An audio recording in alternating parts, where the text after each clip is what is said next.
how to create your channel, how to upload your photo and your channel art, how to verify your account, how to upload a YouTube video, and how to do the title, thumbnail, schedule, everything like that. Hi everyone, my name is Rosie and welcome to my YouTube channel. If you are new here, please do subscribe, and if you are coming back, welcome back. So today's video I'm going to be talking to you about how to start your own YouTube channel. So even though I've not been doing this long, I do know the basics and I know enough to tell you guys and to help you out to start your own YouTube channel. So the first thing I'm going to talk about is equipment, and I recommend that you start off with whatever you have. So if you have an iPhone, start with that. If you do have a small camera, like a travel camera, you could always start with that. I wouldn't probably recommend investing straight away because you're not sure if you're going to enjoy YouTube. You're not sure if you're going to want to carry on. You're not sure if you're going to do well with it. There's no point spending like $500 to $1,000 on equipment that you might not end up using, 6 months from now. So my first piece of advice is to start with what you have. You can film using an iPhone, and I will be doing a video on that shortly to show you exactly how to do that and how to edit as well. So my first piece of advice is to start with what you have. In terms of what I have, so I have a tripod that I'm using at the moment. I'm using the Canon M50 camera with the 15 to 45mm lens. I have a Rode microphone and I have a small light here, which is just lighting up my face. And I have a reflector here that's reflecting the light from the window back onto this side of my face. I'll have everything linked down below in case you are looking to purchase something extra. But that's just my basic equipment. I know it's not super high-end, but it's also not beginner level either. So I use my MacBook Pro for my editing work. I use iMovie. I don't use any of the expensive, like posh professional stuff. I just use iMovie and it works great. And I use Canva to do my thumbnails. That is all the equipment I need and use, and that's probably all you need as well. So let's get started on how to make a YouTube video. So I'm going to record my screen here so I can show exactly what I'm doing and talk you through it all. So the first thing you need to do is to create a Gmail account and then log on to youtube.com. And then this is mine and my husband's joint account. So I'm going to create a YouTube channel for our podcast series. So the first thing you do is press the button up here. You might not have a photograph here just yet if you've just created your Gmail account, but you press that and then you press create a channel. And we're going to press get started. And there's two options here. And the first one is that YouTube chooses the name for you, and you have limited options with this one. Or with this one you can use your own thumbnail, and I think with this one as well you can have multiple people logged into the account at the same time. So we're going to choose this one. And we're going to call it just Interesting People Podcast. Yes, I understand, and create. So that has been created and you are shown this page. So the next thing to do is to upload a photograph. So I'm going to do that now. So once you've uploaded your photograph here, the next thing is to tell the viewers about your channel. So this is a great place to add a really good description about yourself and what the channel is going to be about. So I'd recommend you writing about who you are, a summary about the channel itself and the type of videos you're going to be uploading. You can talk about what inspires you to create these videos.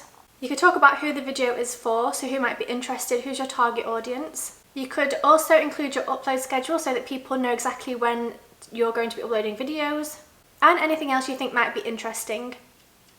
The main thing here is to use keywords, so make sure that if it's a podcast, you're mentioning the word podcast quite a lot. If you're talking about fashion or beauty, make sure that it's obvious in your description what your channel is all about. So just put blah blah blah, just have something there. Obviously you will put something properly on there. The next thing is to add your sites. So www.justinterestingpeople.com, and then you can add your Instagram,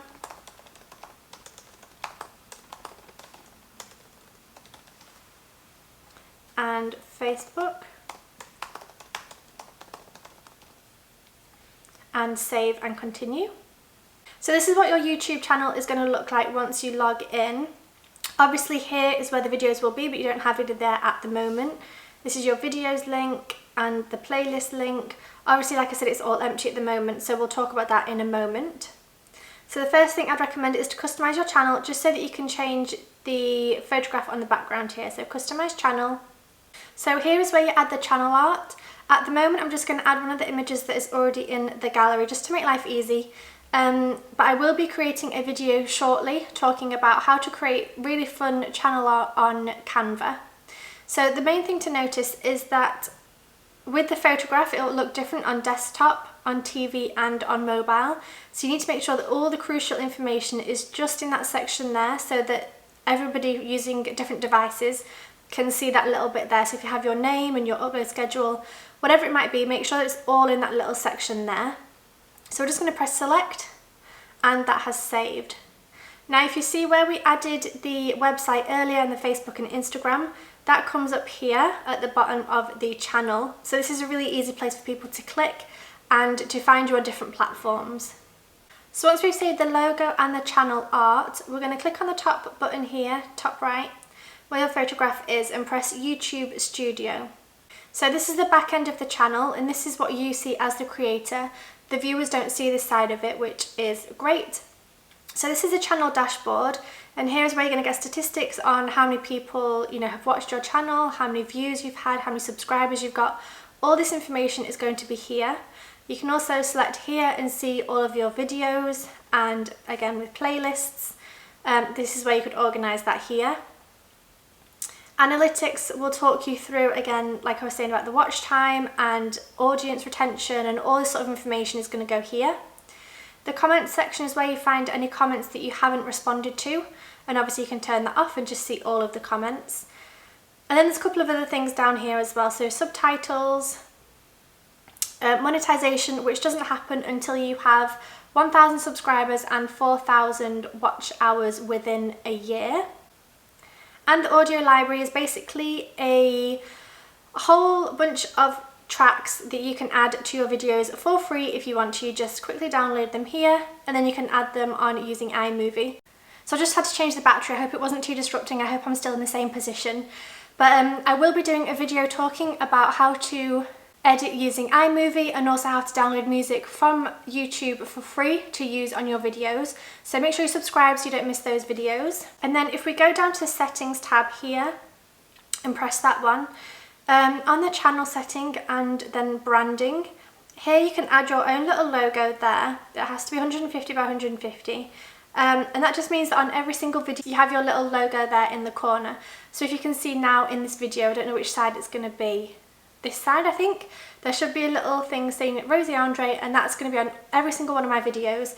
So it just kind of means that you look a little bit more professional, and it just has your branding on every single video in case it gets shared somewhere, or people will always know it's your work basically. So if we go back to dashboard, the first thing I'm going to do is to upload a video.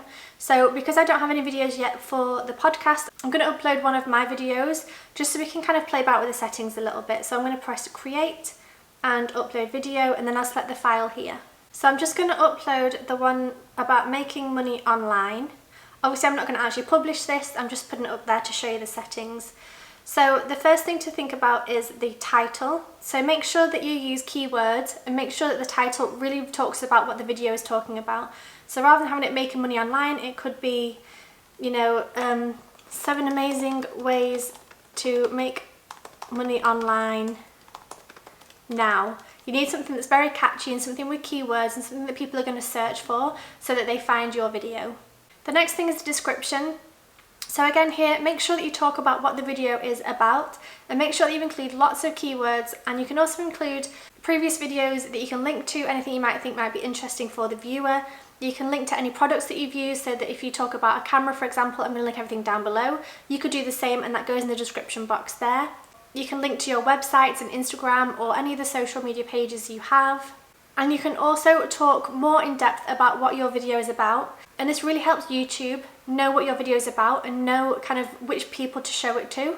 So try and write a small little blog post per video talking about what the video is about and what the viewers can expect to see. So the next up here is the thumbnail. If you want to do your own custom thumbnails, you have to press this little arrow and then press verify. And this will verify your account.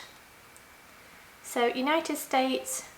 So once you've entered your phone number, you're going to get this page here to verify your account. So you just enter the 6-digit code that you receive, and that just verifies your YouTube account, which allows you to do certain things like upload custom thumbnails. It means that you can upload videos more than 15 minutes.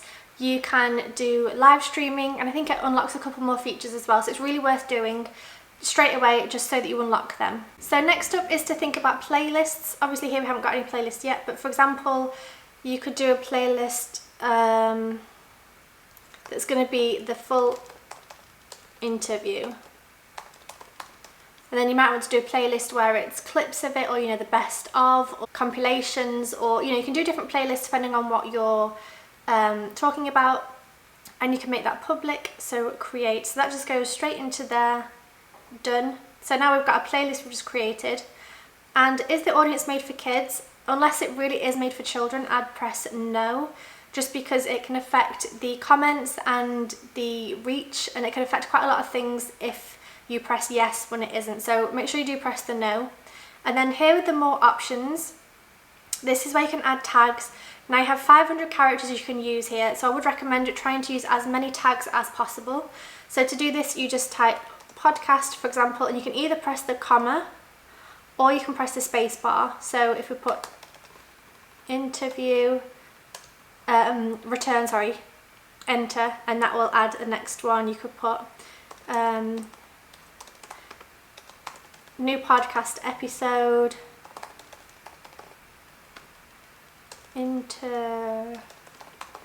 interesting people. For example, you can add as many tags as you like to try and use up that 500 limit, just to make sure that you get as much exposure as possible. The next thing is to select your language, so I'm going to put English United Kingdom, and then I think from there you're good to go. So then you go to next, and then here is where you add the end screen and any cards. Obviously at the moment I don't have any previous videos, so I can't do them just yet, but if you did have a previous video, if this was the second time you're uploading, you can add an end card and link back to your first video. And you can add a card as well halfway through the video. It's super easy to use, but I will do a video talking about these two if that's something that you might find interesting. And then we press next, and you can either publish straight away, private, unlisted or public, or you can schedule. So I always schedule my videos. If you didn't know already, I post my videos every Monday, Wednesday and Friday at 1 PM EST. So it's a great way to schedule them and make sure that they go out at the same time, the same day, every single week. So try and set a schedule that you can stick to, whether that's once a week, twice a week.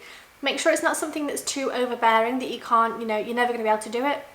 But also make sure that it is at least once a week, so that your audience knows when you're uploading and they keep coming back for more content, and YouTube knows that you're taking it seriously, not just posting once a month here and there, and not really doing it properly. So try and post at least once a week, try and post the same day and the same time if possible. This is why I always use the schedule programming, and make sure that it's set to the right day and time there, and then you just press schedule. Obviously at the moment that is still uploading, but once it's finished it will be published. So far I've talked about how to create your channel, how to upload your photo and your channel art, how to verify your account, how to upload a YouTube video, and how to do the title, thumbnail, schedule, everything like that. The next couple of things I want to talk about is just a little bit of advice, just things that I've learned in the past couple of months of doing YouTube. So the first thing is try to use as many keywords as possible in your channel description, in your video description, in your video titles, in the tags. Whenever you talk about your videos, try and use as many keywords as possible. Words that people will be searching for and looking for answers to questions. The second thing is that thumbnails are super important. I've changed my design a couple of times. I kind of went with the pinky peachy colours, but then I decided that the text wasn't easy to read, and that's obviously a main part of thumbnails, is to get people to read the caption, to see what the video is about and want to click on it. So make sure that the text is bold and it's very easy to read and it's big and it's kind of in your face a little bit. Make sure that you use a good photograph, well edited, well lit, something that people are going to want to click on, something that's not dark and gloomy, unless obviously that's what you're going for. But make sure that you are using a good photograph that is appealing for people to click on. The next thing is to try and keep your thumbnails similar, if not the same. So I keep all of mine the same at the moment. This might change in the future, but for the moment I'm quite enjoying just the photograph with the text along the bottom. This works for me, it might not work for you, and that's completely fine. Some people like to add lots of text along the side, or do lots of emojis and funny stickers and things. Do something that suits your style and something that's very you and that feels natural to do. Don't try and do something that somebody else is doing just because you think that's cool or because they're doing well on YouTube. Try and do something that resonates with you and something that you feel naturally you want to do. So for me, I like to keep them all the same. I like to try and keep the colours the same, the editing the same. just so that when you see them, you know that's a Rosie video. You know, they're not completely different all the time. And yeah, so that's what I do. So I would try and keep them similar if you can, if not the same. And the next thing with thumbnails is to try and keep them engaging and exciting. So it's something I've learned quite recently actually, is that the title of the thumbnail obviously needs to have good SEO and good keywords, but the thumbnail can be something a bit more fun and a bit more out there and a bit more, you know, shocked or surprised or angry or whatever it is, the emotion you're trying to play on. Try and push that emotion forward so that when people see the image, they want to click on it straight away because they want to know why you have that emotion, whether it's happy or sad or excited or angry. You know, they want to find out why you have that reaction, so that's why they click on it. The next thing is, I know a lot of people talk a lot about niche, and you really need to niche down and talk about what you're going to talk about and don't talk about anything else. Even though I probably think this is true for a lot of people, I feel like if you're starting YouTube, it's very good just to do anything and everything, and this is exactly what I did. I've done a video where I chopped my hair. I've done videos where I'm reviewing camera equipment. I'm talking about YouTube. I've talked about Instagram. I've done travel videos before, I've done fashion videos. I kind of did a bit of everything, and then from trying all these different genres of video, I've kind of decided the ones that I like to do and the ones that I don't like to do. Even though fashion videos do well, and it's one of my best videos, I enjoyed it, but it's not particularly what I want to be known for. It's not my brand, it's not, you know, what I want to do going forward. So it was fun to try, but it's not something I'm probably going to do much of. Same with the hair cutting, like it was fun to do and I enjoyed it, but I'm not going to be doing that all the time. I'm not going to be doing loads of makeup tutorials because I just do the same makeup every single time. So I do think at the beginning is when you really need to be testing different things, testing ideas, you know, really being creative, doing as much as you can just to try it and then to see from there what you enjoy, but also what your subscribers and your viewers are enjoying. So you can see kind of, okay, my photography videos are doing well, so I'm going to do more of that, or my YouTube videos aren't doing so well, so I might, you know, do less of that. You know, try and think about yourself and what you want to do, but also what the audience is enjoying as well, and give them more of what they want. If you've always wanted to start a YouTube channel but you don't know what to talk about, try and write down 10 hobbies that you have, 10 things that you enjoy and that you would love to talk about, and even that you would tell your friends about. So write down 10 hobbies and then try and narrow that down to maybe 3 or 4. So for me it's photography, it's online, so YouTube and Instagram, things like that. Travel is obviously a big one. And then I guess just life stuff as well. Obviously as well, a lot of people like to narrow down and focus and really niche down, and even though that's great, I feel like sometimes people get stuck into doing something they don't particularly want to do because they kind of, you know, this video is doing well and this, you know, this person's doing this thing, so I need to do the same. And then if you start going down that rabbit hole, I think it's then quite hard to come back out of it and to do things that you enjoy doing. So like I said, test out lots of different ideas, do loads of different things with all your different hobbies, and then decide what you enjoy and what other people enjoy watching and go from there. The next thing that's really helped me is to think about who your audience is. So even though you're sat here talking to a camera, there is somebody on the other end listening and watching. So try and think about who they are, what are their hobbies, what do they enjoy doing, what are their passions, you know, what's their dream job, what would they love to be doing, and also what are they struggling with and what do they want to learn. So I find this really helpful to try and think of my friends on the other end of here. Because I've now started YouTube and I've kind of done a couple of videos and I've learned from that, what can I teach to my friends who want to start a YouTube channel to make it easier for them? So having that person in mind that you're thinking about and that you're trying to help, I think it makes the videos a lot more relatable because you feel like you're talking to a friend. But it also means that you're talking to somebody who actually is going to benefit from your videos. So also with the photography videos that I want to start doing soon, I can imagine, you know, myself 5 years ago, what would I want to watch on YouTube to learn about photography? You know, which cameras to buy, which equipment to use, how to do studio photography. I had no idea until I started doing it. So there's all these different things that I want to teach me from 5 years ago, but teach the girls, you know, that are 25 years old who want to start photography. Try and teach them everything that I've learned over the past like 5 years to try and make their life just a little bit easier and to try and help them out a little bit. So having that one person in mind who you're talking to, I think really does make it easier in talking to the camera, but also in conveying what you want to talk about and to make it informative and relatable and just something that people want to watch. So last 2 things, try and be consistent. I've said this before, make sure that you try and set a schedule. So for me it's Monday, Wednesday, Friday, 1 PM Eastern time, so that's Miami time. I set all my videos to schedule and I set the date and the time exactly so that 3 times a week my video goes out the same day, the same time, every single week. It means that YouTube knows that you're consistent. It also means that your followers and your subscribers know that you're consistent and they know that they can come back to you for more videos and more content. And the last thing is to share online. I know that when I started YouTube, really right at the beginning, probably 5-6 years ago, I posted a video and it got 400 views and I freaked out, deleted the video, deleted YouTube, and like didn't do anything about it, didn't tell my husband because I was so like embarrassed and scared. Whereas now I'm a lot more proud of it and I'm a lot more open with it. So try and have that confidence right from the get-go and share your YouTube channel with your friends and with your family and with anyone who you think might benefit from your videos, whether it'll make them laugh or maybe it'll be informative for them, or it'll be just a little breakaway from whatever they're doing in their day-to-day life. Maybe they can catch up with you via video. You know, just try and share it on different platforms. So you can share it on your Instagram stories or Instagram posts. You can do fun little TikToks as well, or you can share on Twitter, on Facebook. You know, there's lots of different platforms where you can share your YouTube videos so that people then see their content and then come to YouTube to watch your videos.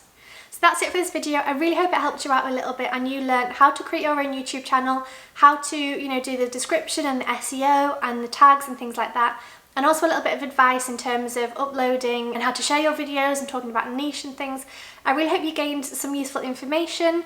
If you did, please do get a big thumbs up, it really helps me out. And make sure you subscribe for more videos. I have literally maybe 80 videos I want to film at the moment, so I have so much content coming up. Please do subscribe for more videos and I will see you in the next one. Bye!